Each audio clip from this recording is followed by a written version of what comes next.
Hello everybody, welcome to the Shnews, your weekly sneaker news recap. Today we've got a few interesting sneaker stories to talk about. We've seen this week the emergence of a new Union Jordan 1 High. Tom Sachsual impropriety has revealed the Mars Yard 3.0. It's All-Star Weekend, so we are going to go over some of the big highlights from the weekend and also talk a little bit about the latest with Ye. If you guys enjoy this type of content, make sure you are subscribed to the channel. And if you guys want to go over and drop me a follow over on IG, I would very much appreciate it. Very close to 100k followers over there. Right, so let's start things off by recapping this week's biggest sneaker releases. And bro, it was a pretty hectic week. I think the biggest sneaker release of the week had to be the 85 bands. If you guys want to go ahead and check out my fantastic review on these, go ahead and click on the video above. Most of the first come first serves were wheeled out last week, as well as the in-store type raffle wins. So this week really was just the chance for people to hoover up the remaining raffle wins. And for us here in the UK, we had the Nike Sneakers app release, which from what I've been able to gather was a pretty tough cop. Now you're probably happy to see the back of this shoe now because it's all everyone has been talking about this past few weeks now. And a lot has been made about why Nike went through the trouble to market this so extensively when they were so limited. And the reality is, most of the people that didn't luck out on the breads were only too happy to take the consolation prize of the black toe ones, which dropped today. These were a little bit easier to obtain, a lot more pairs available. If you guys wanted to check out my review on these, go ahead and click on the video above. And I think this pair represents probably the second biggest, arguably, sneaker release of the week. Also had the Salehi Banbury New Balance 1500s, Kobe 6 All-Stars as well, which I was pretty happy to come up on. I'm going to be bringing you guys my thoughts on these tomorrow in the Man Takes Shoes Out of Box episode. Also had the debut of Pharrell's oversized sneaker, the Superstar 92 that dropped today. And speaking of superstars, there are currently raffles available for the Jound Superstars that we'll also talk a little bit about later on in the episode when we talk about this week's upcoming sneakers. So crazy week. I think it's only fair we slide into a little bit of an all-star recap, because this is one of the big moments in the sneaker release calendar, because there's just so much dropping from every other brand. As you can see in this video here by Complex, Brendan Dunn is interviewing some sneakerheads in a camp out type situation as they wait outside Foot Locker to be allowed in order to be given access to some early Jordans, as well as early access to the Galaxy Foamposites. Now this is one of those sneakers that perfectly encapsulates the vibe of All-Star Weekend as it relates to limited sneakers. You guys will remember when these dropped back in 2012, there was pandemonium in the US over this sneaker. These were also pretty hype here in the UK as well, from what I remember. People going nuts, cops, rioting, fighting, people paying crazy money in the resale market, even people offering up a trade for their car to get their hands on these sneakers. And these people here were able to either get their hands on them in store or via a online raffle. In terms of some other interesting releases, bro, everyone gets in on the act. Crocs are in on the act. Anta have brought out a couple of special sneakers. Reebok with this low top joint that I think is absolutely fantastic.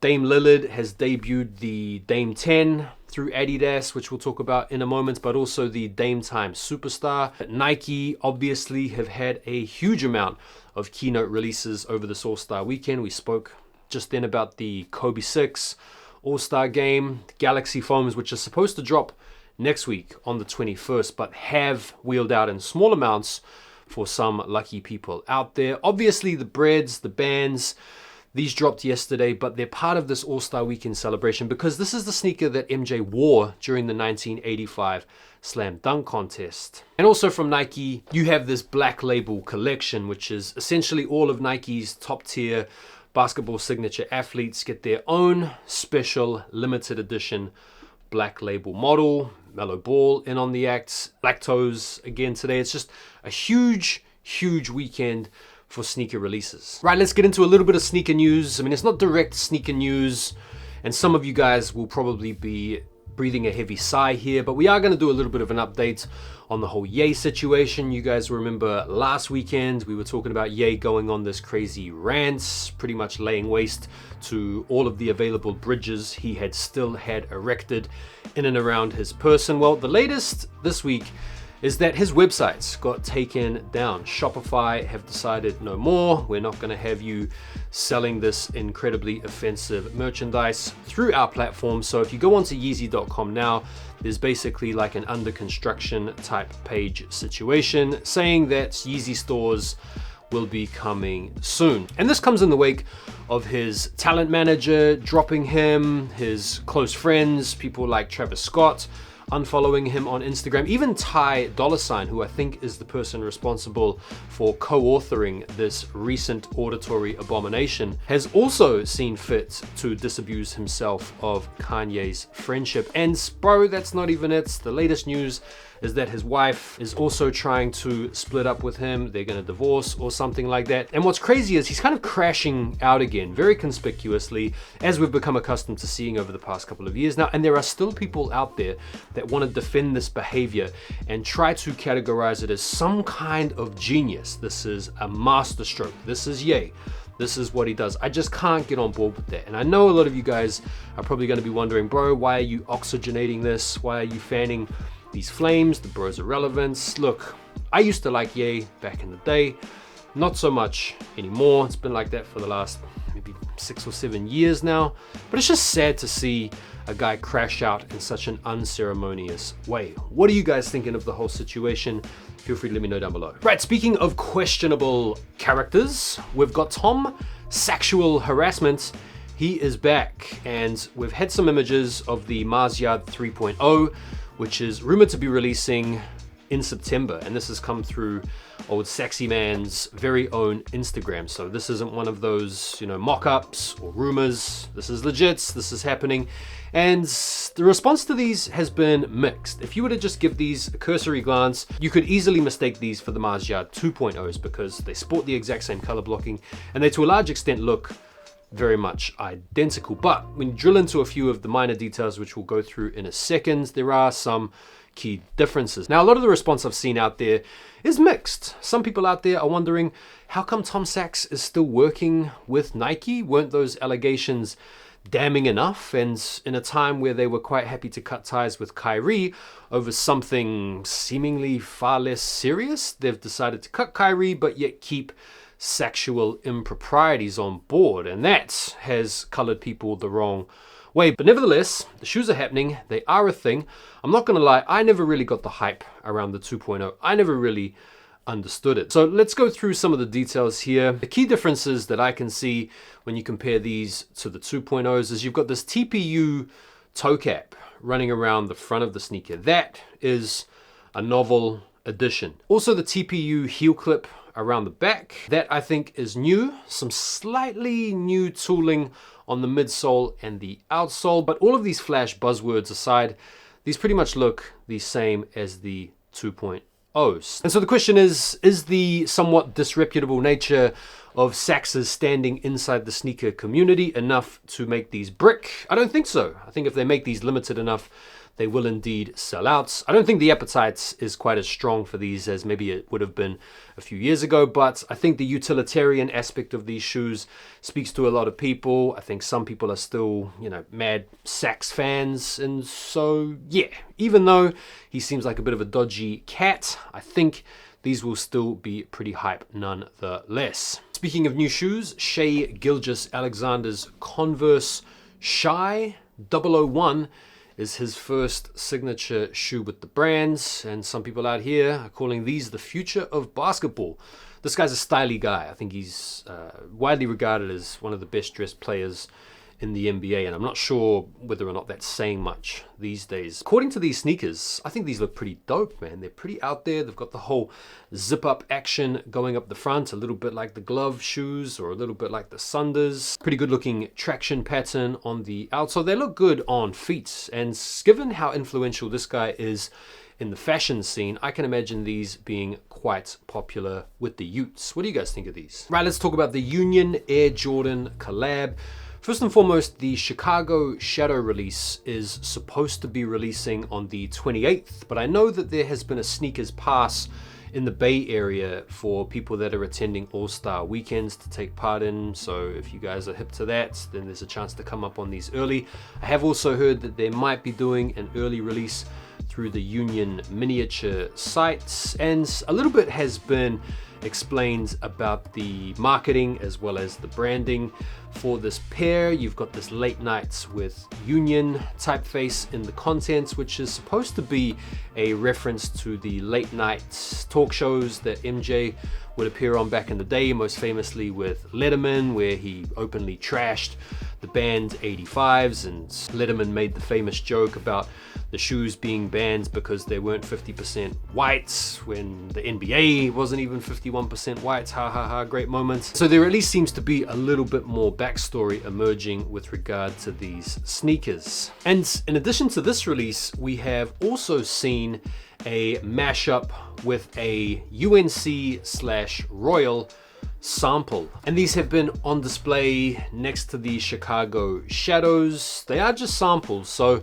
there is nothing at the moment to suggest these are going to release imminently, but you would have thought so. I mean, makes sense, right? I actually like the UNC color blocking with the Royals. I think they work nicely. In fact, hot take, I actually prefer the UNCs to the Chicagos. I mean, that might just be me, but I really like the look of these. And we'll be bringing you guys some updates when we learn about when these might be coming out, if they come out. A couple of other sneakers that are going to be debuting across NBA All-Star Weekend. First and foremost, you've got Donovan Mitchell's Adidas DON issue number 7. These look pretty nice. Also got the Dame 10 as well that you can see here. And Steph Curry has also teamed up with Stone Island to get the old badge in. Skepta's run with Puma continues on the Scope, which is going to be coming out in a flat gray colorway sometime very soon. And yeah, look, this whole hiking, outdoor, gorpcore aesthetic is continuing on in earnest. I actually think these are quite nice. Good shout with the green laces to give these a little bit of pop and contrast.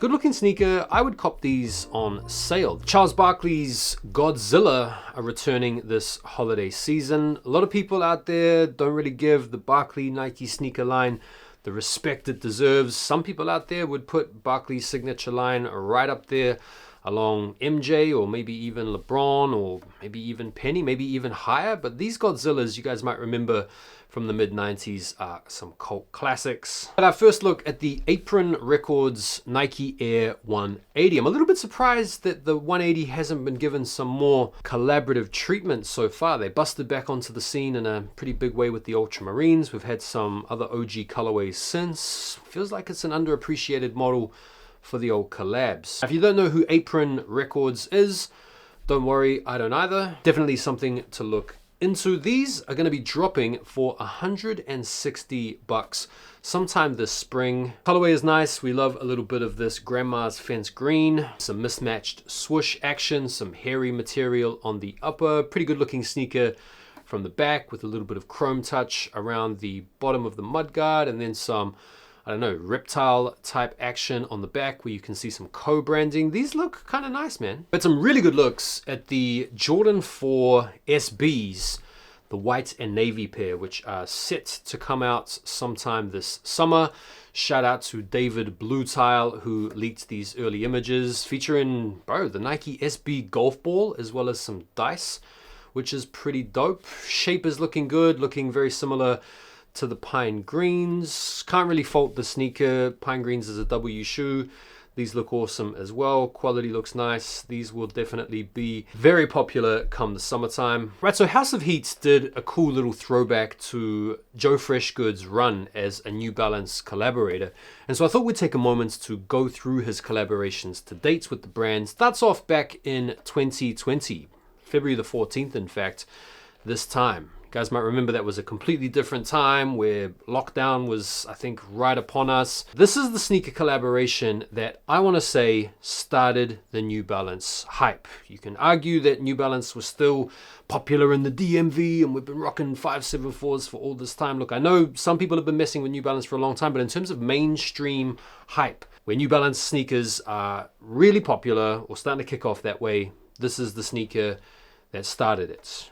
argue with me in the comments if you disagree. So it's the 992, and there was also the Omni basketball sneaker as well. These are fantastic. I actually think this is his best New Balance collaboration ever, and it's not just because these go for crazy money, it's because the color blocking is exciting, it's because they're bright, they're vibrant, yet classy at the same time. These are absolutely fire. From there, kind of goes a little bit downhill. 2021, you've got the 990 V3. This is a nice colorway, very cool shoe. These also were very popular when they released. And then you've got the Conversations Amongst Us pack. I thought this was pretty dull, very Jound-esque, but you had a 550 and then you also had a 574. Although they were dull, very nice materials. Then we had the Inside Voices 9060. This model was really popular. Still haven't tried these out, but I hear really good things.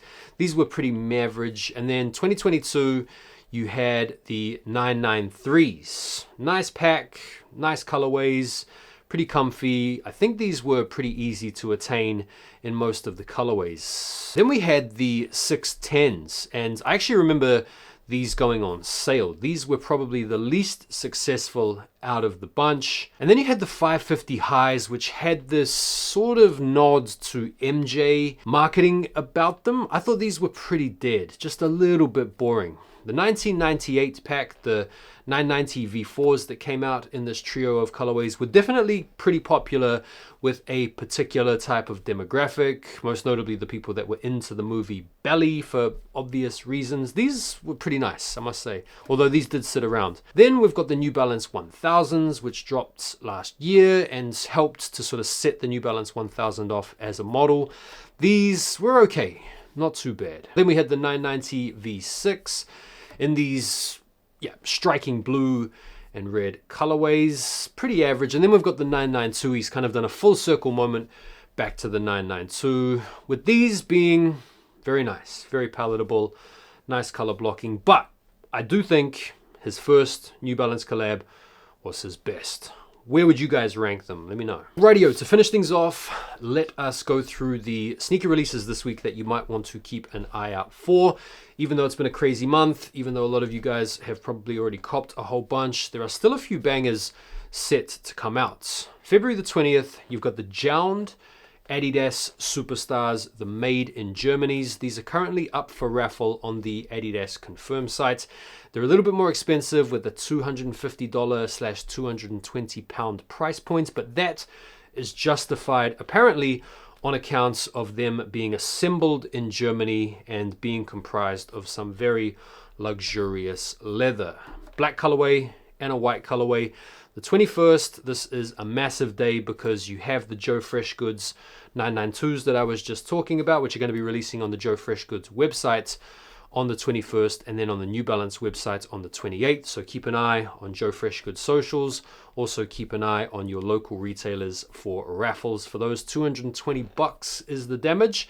And then arguably another one of the big sneakers of the entire month, the Galaxy Foamposites, dropping on the 21st. This is going to be a Nike sneakers app release. Also keep an eye on your apps over the All-Star break, over the All-Star weekend, because these are rumored to potentially go out via a shock drop or maybe exclusive access or something like that. $230, so it's a pretty penny to pay. I'm hearing these are going to be quite limited, so they'll definitely sell out. And then you've also got some low Royal ones, the 85 cuts, which is crazy to think you've got Royal lows, black toe highs, band highs in the same week. Bro, that's crazy, but that's where we're at now with the releases. And then on the 22nd, you've got some Jordan 3 Lucky Shorts. Bit of a sleeper pair for the month given all the heat that's coming out. But yeah, these should be a pretty easy cop. It's a nice looking sneaker. $200 on the 22nd. So yeah, another big week, another crazy lineup. And then maybe keep an eye on the Union website for a shock drop of those Chicagos, as well as maybe some exclusive access. Wouldn't mind getting my hands on those 992s, Foamposites as well. Let's see, what are you guys going for? Let me know. And that is it for this week's Shnews, your weekly shoe news recap. Do me a favor and like the video before you bounce. Go and follow me over on IG and enjoy the rest of your weekend. I will see you tomorrow, where I will be taking a pair of shoes out of a box and telling you what I think of them. Take care for now, and peace.